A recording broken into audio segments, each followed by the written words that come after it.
On nous demande si la fonction carré et la fonction racine carrée sont paires. Donc on va d'abord étudier la fonction carré. Nous allons donc étudier la parité de la fonction carré. La fonction carré, comme vous le savez, est la fonction qui est définie sur R par f de x égale x au carré. Le domaine de définition de cette fonction, c'est R.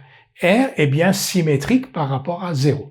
Je rappelle ce que cela signifie, c'est-à-dire que si vous considérez un élément de R, donc un x appartenant à R, moins x appartient aussi à R. Et c'est le cas. R est bien symétrique par rapport à 0. Ensuite, on considère un nombre réel x du domaine de définition de f, c'est-à-dire donc R ici, on considère donc un réel x, et on calcule f de moins x. F de moins x, c'est moins x au carré, c'est donc x au carré, c'est donc f de x. Donc le domaine de définition de f est symétrique par rapport à 0, et pour tout nombre réel x de ce domaine de définition, f de moins x égale f de x. Donc la fonction f, la fonction carré, est paire. Nous allons maintenant étudier l'éventuelle parité de la fonction racine carrée. La fonction racine carrée, comme vous le savez, est la fonction définie sur 0 plus l'infini par f de x égale racine de x.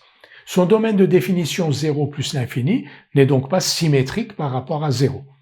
Un exemple, 1 appartient à 0 plus l'infini, mais moins 1 n'appartient pas à 0 plus l'infini.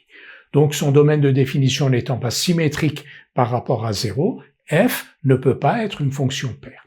Si son domaine avait été symétrique, il y a une deuxième condition à satisfaire, qui est f de moins x égale f de x pour tout x appartenant au domaine de définition. Mais ici, déjà la première condition n'est pas satisfaite, le domaine de définition n'est pas symétrique par rapport à 0, donc la fonction f n'est pas paire.